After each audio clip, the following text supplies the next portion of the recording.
से पुल का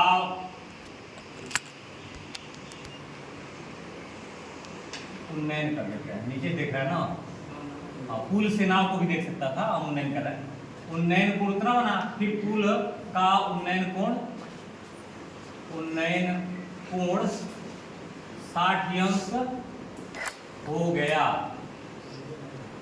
तो पुल तक पहुंचने में कितना समय लगेगा, देख रहे हो ना। तो इसमें दूरी नहीं कह रहा है, दूरी नहीं कह रहा है कि पहले समय बताओ। तो बड़ा समस्या तो यह है कि हम लोग जो पढ़ रहे हैं, इसका चैप्टर का नाम है ऊंचाई और दूरी। कहीं से समय का नाम नहीं आ रहा है, तो इसको कहीं घूम के लेके जाना पड़ेगा ना। तो इसका एक तरीका है, पहले हल में ये करते हैं, पहले मान लेते हैं, माना कि नाव की चाल बराबर x किमी प्रति मिनट, प्रति घंटा नहीं, प्रति मिनट हम मान रहे हैं। अब पहली स्थिति से दूसरी स्थिति में आने में लगा समय कितना लग रहा है, समय बराबर हो गया 4 मिनट। तो पहली स्थिति से दूसरी स्थिति में आने में लगा जो चली गई दूरी है वो कितनी बनेगी। तो सूत्र सीधे दूरी का सूत्र होता है चाल गुणे समय होता है। भूल गया ना सब। अब समय कितना लगा, 4 कितना है, यक्स, यानी 4 यक्स क्या हुआ, किमी मान लेते हैं हम। किमी मान ले, मीटर मान लो, जो भी मान ले वो काम चल जाएगा। अगर इसको हम मीटर भी मानेंगे ना तब वो चलेगा, क्योंकि बाद में वो हमको हटा देना है, हमको तो समय निकालना है। मीटर प्रति मिनट पे हम चल रहे हैं। तो अब इसके बाद क्या करेंगे, अब इसके बाद करना है, जिसे हम माना कि नाव की चाल हो गया x मीटर प्रति मिनट, 4 मिनट का समय लगा था। तो पहली स्थिति से दूसरी स्थिति में आने में जो दूरी तय करनी पड़ी 4 गुणे समय से 4x मीटर हो गया। ये तो दूरी हो गया। आप फिगर बनाएंगे, ये पुल है, यहाँ पहले नाव था, तो पुल को ऐसे देखा तो कैंस का कोण बना था 30 अंश का, ये स्थिति से। फिर नाव 4 मिनट चली होगी ना, 4 मिनट बाद चली है तो कुछ दूर आएगी नहीं आएगी, मान लो यहाँ आ गया, यहाँ से फिर देखा गया, अब कैंस का कोण बन गया 60 अंश का। अब करें यहाँ से यहाँ तक आने में कितना समय लगा, यानी हाई समय आप पूछ रहा है। तो ये बता दो, पहले हम इसको दूरी में मानेंगे, बाद में हम समय ले आएंगे। पहले इसको मानते हैं ये दूरी है, और यहाँ से यहाँ तक चलने में कितना समय लगा, कितना दूरी चलना पड़ा था, 4 यक्स। देखो ये बना दिए हैं, 4 मीटर की दूरी यहाँ से यहाँ तक तय करनी पड़ी थी। अगर हम 4 यक्स मीटर प्रति मिनट मान रहे हैं तब A B C और यहाँ हो गया D, ऊंचाई कितना मान लें। अब सवाल यहाँ से हल में जब जाएगा तो हो जाएगा, पहला बड़ा वाला ले रहे हैं यहाँ से यहाँ तक ACD, इधर देखो ACD, पूरा लंबाइया लेंगे A + 4x, तब ना पूरी दूरी होगी। तो त्रिभुज लिए ACD से DC बटे CA = tan theta. Very good.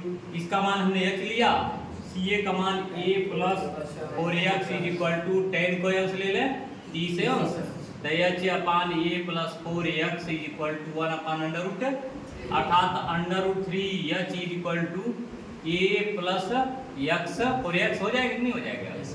ये समीकरण।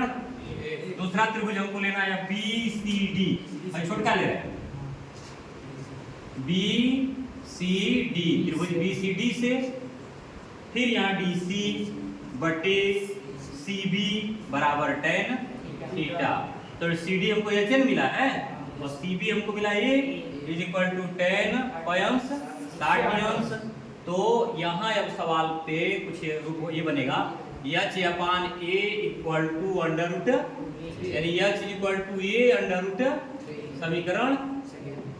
समीकरण 1 और 2 मिल गए कि नहीं हमको। अब लिखेंगे समीकरण 1 व 2 से, 1 व 2 से क्या, यह h ये भी है, तो h का मान यहाँ ला के हम रख रहे हैं, तो हो जाएगा √3 इंटू h का मान कितना है A √3 = इधर कितना है A + 4x है ना, इसका गुणा करेंगे तो 3a होगा, इसको पक्षांतर करेंगे तो a होगा, 4x हो गया, अर्थात 2a इक्वल टू 4x होगा, अर्थात a इक्वल टू 4x अपान 2 से काटेंगे कितना होगा 2x, यानी ये का मान कितना हो गया 2x।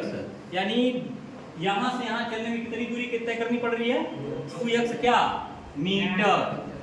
तो ये बताओ जब अब दूरी मिल गया हमको समय निकालना है तो लिखेंगे समय बराबर दूरी बटे चाल। याद आया? अब ये सवाल इस तरह होता है तो दूरी हमको कितना मिला 2x, चाल कितना है कितना माने हैं x, तो x से x काट देंगे तो क मिनट लग रहा है वहां पहुंचने में 2 मिनट लग रहा है। कहां पहुंचने में पुल के नीचे, यहां से पुल तक पहुंचने में अगर यहां से यहां आने में 4 मिनट लगा है तो यहां से आने में मात्र 2 मिनट लगेगा। फिर एक बार और समझो, टेढ़ा है ना सवाल, थोड़ा टेक्निकल हो गया, लगोगे घुमाने तो दिमाग में लगेगा घूमने, इसीलिए इसको बहुत टेक्निकली तुमसे कहा गया है कि उसको समझने की कोशिश करना। कह रहा है कि कोई ये पुल है, मान रहे हैं कि कोई ऊंचाई पर पुल है, नाव पहले यहाँ है, पहली स्थिति में नाव पर खड़ा आदमी उस पुल को ऐसे देख रहा है तो 30 अंश का कोण वही कर गया। 4 मिनट में नाव लेके जरूर कुछ दूर आएगा तो 4 मिनट में वो आ गया बी बिंदु पर, यहाँ से फिर पुल को देख रहा है तो 60 अंश का कोण बना। ठीक कह रहा है अब बी से अगर पुल के पास आना हो तो कितना समय लगेगा, कुछ दिया तो है नहीं, वही 4 मिनट समय भर दिया हुआ है कि नहीं। अब हमको मानना पड़ा है कि चाल मान लेते हैं, जो नाव चल रहा है तो कुछ चाल तो होगा ना, तो 4x मीटर प्रति मिनट के चाल से वो चल रहा है और 4 मिनट में वो यहाँ से आने में कितना दूरी तय करेगा, तो 4 गुणे समय से 4x मीटर की दूरी तय किया। ये हमको नहीं मालूम था, इसको मान लिया ये मीटर दूरी वह है। अब ये कमान हम निकाल लेंगे इस समीकरण से, समीकरण ACD त्रिभुज से ये DC upon CA equal to tan theta मान लिखने के बाद H upon A plus 4x equal to tan 30 अंश का मान 1 बटा करड़ी में 3 क्रॉस गुणा कर दिया है, करड़ी में 3h हो गया और यह x 1 में गुणा हुआ तो A प्लस 4x हो गया। अब इसके बाद यह गुणा हुआ है दूसरा जो त्रिभुज है उसमें आया है DC upon CB equal to tan theta, H upon A equal to tan 60 अंश हो गया। मान रखने के बाद H इक्वल टू कितना हो गया, कितना आया h upon a equal to √3, तो h का मान a √3 हो गया, समीकरण 2 है। इनको और इनको टैली करेंगे तो h की जगह यहाँ पर वो मान रख देंगे, जहाँ h है वहाँ पर a √3 रखेंगे ना तो बन जाएगा, करड़ी में थी तो पहले था, ये √3 बाद में आके a प्लस 4x है। इसके बाद इनको गुणा करेंगे 3a minus a equal to 4x, गुणा करने के बाद जितना मान आ रहा है 2a हमको यहाँ घटाने के बाद मिला, a का मान 2x अपान 2 से काट करके 4x अपान 2 से काटने के बाद 2x मिला, तो इतना मीटर की दूरी हो गई। क्यों, कौन सी दूरी हो गई, ये वाली दूरी, यानी a का मान कितना हो गया 2x क्या मीटर। कि भाई जब दूरी निकल गया तो चाल तो हम ही माने हैं, तो दूरी और चाल का कंपैरिजन करेंगे, दूरी बटा चाल बराबर समय होता है, यानी समय बराबर दूरी बटा चाल होता है।